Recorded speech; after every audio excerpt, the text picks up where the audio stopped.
Hi everyone, welcome to my channel knowledge group.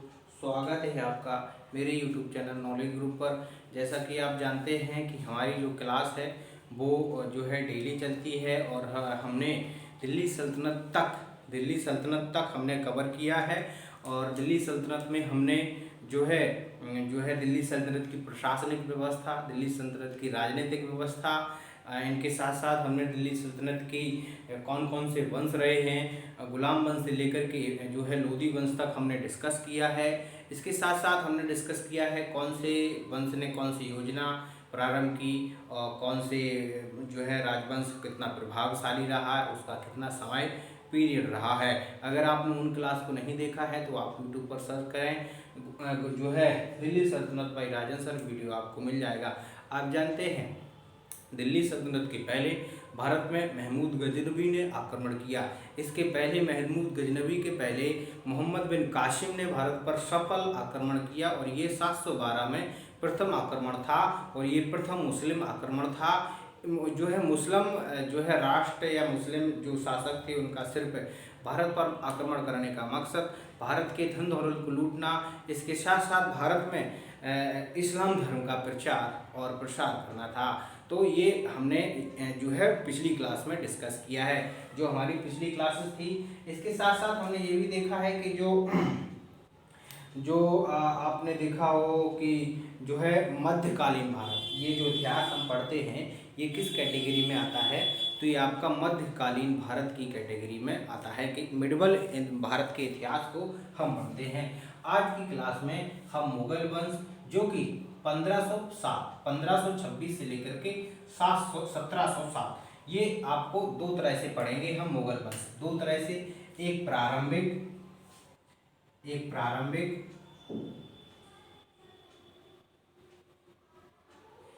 आपका प्रारंभिक, ठीक है ना, प्रारंभिक, और दूसरा आपका उत्तर मुगल। एक पढ़ेंगे हम प्रारंभिक और दूसरा पढ़ेंगे हम उत्तर मुगल काल। मुगल काल प्रारंभिक 1526 से लेकर के 1707, इसको कहते हैं हम मतलब जो है प्रारंभिक मुगल काल। इसके बाद आ जाता है 1707 से लेकर के 1857, इसको कहते हैं हम क्या, उत्तर मुगल काल।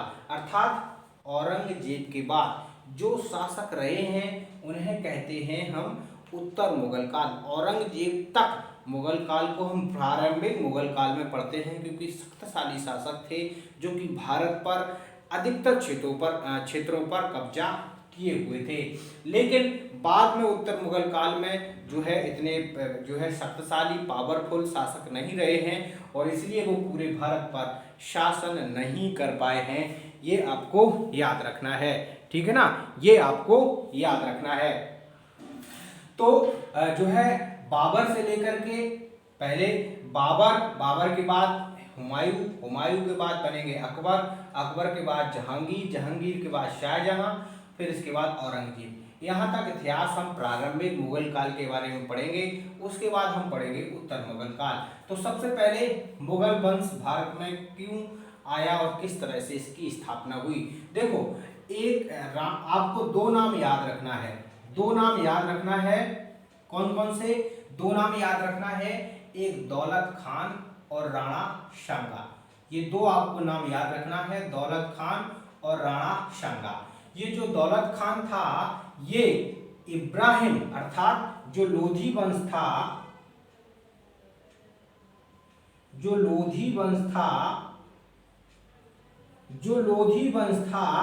उसके लोधी वंश के चाचा थे कौन, दौलत खान। लोधी वंश के अंतिम राजा इब्राहिम लोधी,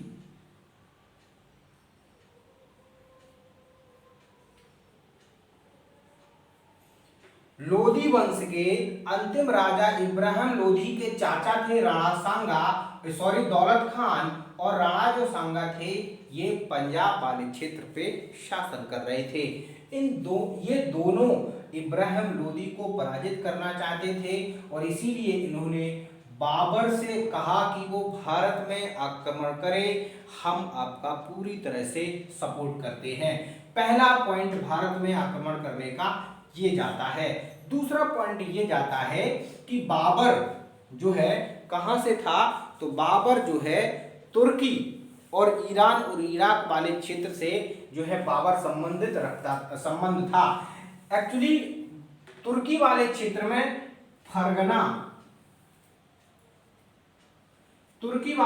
में फरगना एक छोटा सा क्षेत्र था और जो बाबर के पिता थे वो वहां के सरदार थे, या आप कह सकते हैं सरदार या राजा थे कहां के, फरगना के। ठीक है ना, आपको याद रखना है कि इसके जो पिताजी थे वो फरगना के राजा थे या सुल्तान थे। ये बहुत छोटा क्षेत्र था और इसीलिए मैं तुर्की वाले क्षेत्र की बात कर रहा हूं। तो जब इसके पिता की मृत्यु होती है बाबर के, तो एक तरफ यहां पर ऐसा ये मान लीजिए ये हो गया आपका समरकंद,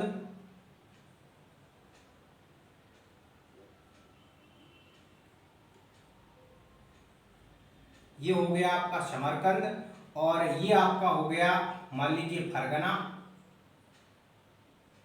और ये यहां पर आपका हो गया आपका काबुल। इस तरह से हम थोड़ा देखते हैं। एक तरफ तो हो गया आपका क्या हो गया, एक तरफ हो गया आपका समरकंद कौन सा क्षेत्र था, तो ये तुर्की वाले क्षेत्र ईरान और इराक के क्षेत्र में जो है समरकंद था, और फरगना के इस साइड जो था वो काबुल था। जब इसके बाबर के पिता की मृत्यु होती है तो कई बार इसने समरकंद पर आक्रमण किया, सफल भी हुआ। कभी कभी 8 महीने तक शासन किया, कभी 100 दिन तक शासन किया, लेकिन कभी स्थायी शासन नहीं कर पाया। और इसलिए बाबर ने सोचा कि अब हमें यहाँ पर सफलता नहीं मिली, इसलिए उसने रुख किया भारत की तरफ, और भारत में सबसे पहले काबुल और गजनी को जीतने के बाद भारत में वह प्रवेश करता है। तो उसने इस क्षेत्र को छोड़ करके इस क्षेत्र पर जो है आक्रमण करने के लिए जो है मन बनाया।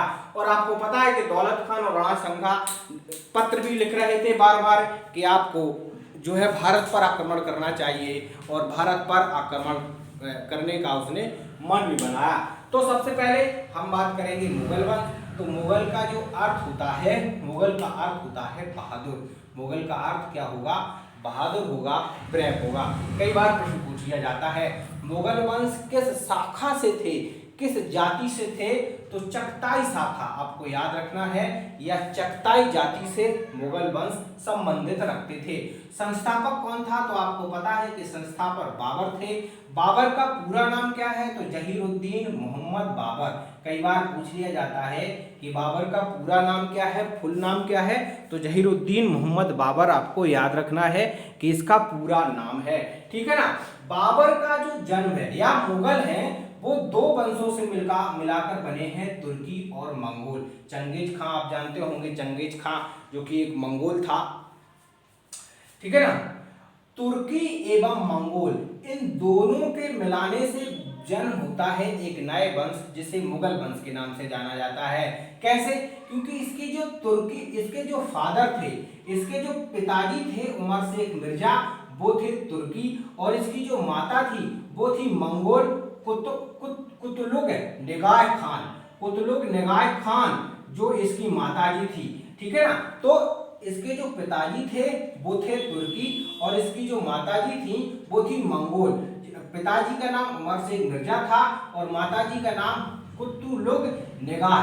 तो ये माना जाता है कि इन दोनों, क्योंकि ये अलग वंश थे, इनकी माताजी थी, इनके पिताजी अलग वंश से थे, इसलिए इन दोनों वंशों को मिला करके, क्योंकि बाबर इनका पुत्र था, तो इसलिए बाबर को जो है तुर्की और मुगल वंश से मिलाकर, तुर्की और मंगोल वंश से मिलाकर के स्थापना होती है बाबर की। ये पॉइंट आपको याद रखना है, इंपॉर्टेंट पॉइंट है, कई बार एग्जाम्स में पूछा जाता है।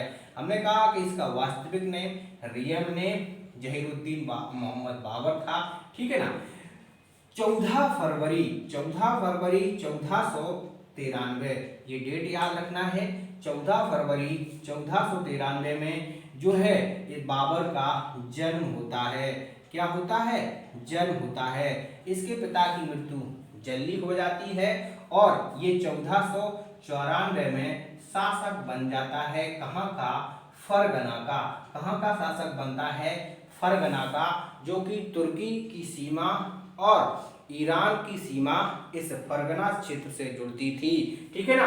तो 14 फरवरी जो है 1483 में बाबर का जन्म होता है और इसके पिताजी की मृत्यु 1494 में हो जाती है और जो है 1494 में इसकी मृत्यु हो जाती है और माना जाता है कि 12 वर्ष की उम्र में ये जो है कहाँ का? फरगना का शासक बनता है। जैसे ही यह शासक बनता है इसने समरकंद पर आक्रमण प्रारंभ किया। जब इसने समरकंद पर आक्रमण 1494 में किया राजा बनते ही, और ये आक्रमण असफल आक्रमण रहा। किस प्रकार का आक्रमण रहा? ये इसका असफल आक्रमण का रहा। कहां पर? जब इसने समरकंद पर आक्रमण किया। पहला आक्रमण ये तुर्की वाले क्षेत्र में समरकंद पड़ता था और तुर्की लोगों की राजधानी भी थी। ठीक है ना। इसके बाद उसने फिर से 1494 में जो है समरकंद पर आक्रमण किया, फिर से असफल हो जाता है, लेकिन फिर आक्रमण करता है और आक्रमण करने के बाद 1497 में 100 दिन तक 100 डेज तक जो है समरकंद पर कब्जा किए रहता है। बाद में इसे फिर से छोड़ना पड़ता है और इसने देखा कि वो है जो है समरकंद पर अब वह सफल नहीं हो पा रहा है, इसलिए उसने जो है समरकंद को छोड़कर उसने इस तरफ रुख बनाया और काबुल और सबसे पहले गजनी पर भारत की ओर आक्रमण करने के लिए उसने मन बनाया। और सबसे पहले उसने 1507 ईस्वी में 1504 ईस्वी में उसने आक्रमण किया काबुल एवं गजनी।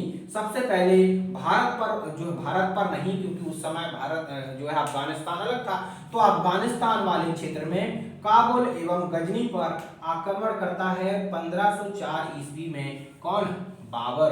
और ये दोनों क्षेत्रों को जीत लेता है। जीतने के बाद 1507 में वह बादशाह की उपाधि धारण करता है। इन दोनों क्षेत्रों को जीतने के बाद, काबुल और गजनी को जीतने के बाद वह खुश होकर के एक नए उपाधि धारण करता है, जिसे बादशाह की उपाधि के नाम से हम जानते हैं। हमने देखा कि दिल्ली सल्तनत में उन्होंने सुल्तान की उपाधि कई लोगों ने धारण की थी, कई लोगों ने सुल्तान रेला की उपाधि धारण की थी, लेकिन यहाँ पर बाबर बादशाह की उपाधि 1507 में धारण करते हैं। ठीक है ना। ये पॉइंट आपको याद रखना है। काबुल और गजनी को जीतने के बाद उसने अब भारत पर आक्रमण करने के लिए रुख बनाया। ठीक है। और सबसे पहला आक्रमण उसने भारत में 1519 ईस्वी में किया और बाजौर एवं भेरा वाले क्षेत्रों को जीतना, मतलब जो भारत के सीमावर्ती क्षेत्र थे बाजौर और भेरा, इन दोनों क्षेत्रों को बाबर जीत लेता है। इसके साथ साथ 1519 में फिर से उसने आक्रमण किया और पेशावर को जीतने का श्रेय जो है दिया जाता है। इसके बाद फिर से उसने भारत पर आक्रमण किया, आक्रमण करता था और उस क्षेत्र को अपने कब्जे में ले लेता था। 1520 ईस्वी में पंजाब एवं सियालकोट को बाबर के द्वारा विजित किया गया, जीता गया। 1524 में उसने लाहौर और पंजाब को जीत लिया। 1524 ईस्वी में लाहौर एवं पंजाब को जीतने के बाद एक से एक सफलताएं बाबर जो है जीतता गया। यहाँ पर बाबर सफल नहीं हो पा रहा था समरकंद में, लेकिन भारत के लोग बाबर की सहायता कर रहे थे, इसलिए हर क्षेत्रों को जीतने का जो सारे क्षेत्र जो भी थे उन्हें जीतता जो है आगे चलता गया। उस समय भारत में एक तरह से अराजकता थी, एक तरह बहमनी साम्राज्य था, एक तरह आपका विजयनगर साम्राज्य था। इसके साथ साथ भारत में जो राजा थे अलग अलग थे, बिखरे हुए थे, और इसी का फायदा उठाता है बाबर और भारत में एक स्थायी सत्ता, एक बहुत बड़ा राजवंश स्थापित करता है, जिसे मुगल वंश के नाम से हम जानते हैं। इसके बाद पानीपत का प्रथम युद्ध, पानीपत का फर्स्ट वॉर में 21 अप्रैल 1526। देखो, जब भारत पर आक्रमण की भारत पर बाबर आक्रमण कर रहा था, भारत में कौन सा वंश था, तो आपको याद रखना है लोधी वंश। जब भारत में बाबर ने आक्रमण किया तो भारत पर, दिल्ली पर कौन शासन कर रहा था, तो आपको याद रखना है लोधी वंश। इसके साथ साथ ये भी याद रखना है, इसके साथ साथ आपको ये भी याद रखना है कि भारत पर आक्रमण करने के बाद, इसके बाद आपको ये भी याद रखना है कि कौन सा शासक था, तो आपको याद रखना है कि इब्राहिम लोधी शासक था। पानीपत के प्रथम युद्ध के बाद, पानीपत के प्रथम युद्ध में ये दिल्ली पर बाबर आक्रमण करता है और 21 अप्रैल 1526 में इब्राहिम लोधी को पराजित करके उसकी युद्ध भूमि में हत्या कर देता है। दिल्ली सल्तनत का पहला शासक था जो युद्ध भूमि में मारा गया, वो था इब्राहिम लोधी। और हत्या करने के बाद एक नए वंश की स्थापना करता है जिसे कहा जाता है मुगल वंश। और 1526 से लेकर के 1707 और 1707 से लेकर के 1857 तक मुगल के बचे उत्तरकालीन शासक शासन करते रहते हैं। तो ये कुछ हिस्ट्री थी, इस तरह से उसने भारत पर आक्रमण किया। दौलत खान हमने बताया और राणा संगा, इन दोनों ने बाबर को पत्र के माध्यम से उसे आदेश दिया कि वो भारत में आक्रमण करे और हम उसकी सहायता करेंगे, क्योंकि दौलत खान और राणा संगा इब्राहिम लोधी को पराजित करना चाहते थे। इसके बाद सबसे पहले बाबर ने कुछ युद्ध से संबंधित पॉइंट हैं, रोमी विधि का प्रयोग किया और ये विधि तोपखाना से संबंधित थी। तोपखाने का प्रयोग किया बाबर ने पानीपत के प्रथम युद्ध में, और इस युद्ध में उसने तोपखाने का प्रयोग रोमी विधि के आधार पर किया। कई बार ये प्रश्न पूछा जाता है। युद्ध नीति कौन सी अपनाई थी, तो इसने वॉर जो पॉलिसी थी वो तुला घुमा करके वॉर पॉलिसी अपनाई थी। जब इसने पानीपत के युद्ध को जीतने के बाद इसने चांदी के सिक्के बंटवाए अपने सैनिकों को। उस्ताद अली और सुशस्त्रफा खान, ये दो इसके सैनिक थे, उस्ताद अली और सुशस्त्रफा खान। इसने इन दोनों सैनिकों ने इब्राहिम लोधी की लगभग 2000 सेना को पराजित कर दिया था। तो ये कई बार प्रश्न पूछ लिया जाता है। इसके साथ साथ 1527 अब बाबर स्थायी सत्ता स्थापित कर लेता है, दिल्ली में प्रवेश करता है और दिल्ली में आकर के एक नए वंश की स्थापना करता है। अब बाबर की जिन्होंने सहायता की थी, बाबर की मदद की थी, जिन्होंने बाबर को भारत में आक्रमण करने के लिए इनवाइट किया था, राणा संगा। अब वो राणा संगा को भी पराजित करना चाहता है। कौन? बाबर। और खानवा के युद्ध में बाबर 1527 में बाबर एवं राणा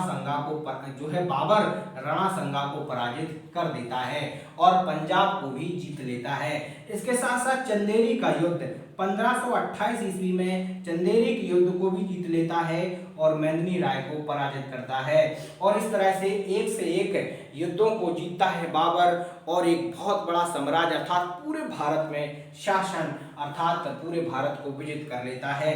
1529 में बंगाल की संयुक्त सेना को भी बाबर पराजित कर लेता है और बंगाल वाले क्षेत्र को भी अपने कब्जे में ले लेता है। बाबर की मृत्यु हो जाती है 1530 ईस्वी में। पहले उसे आगरा में दफनाया गया, बाद में उसे काबुल में दफनाया गया, जो उसकी इच्छा थी कि उसे काबुल में दफनाया जाए। बाबर के द्वारा लिखित बाबरनामा जो कि फारसी भाषा में लिखी गई है, इसको उर्दू में एक पर्सन के नाम याद नहीं है, उन्होंने इसको उर्दू में भी ट्रांसलेट किया।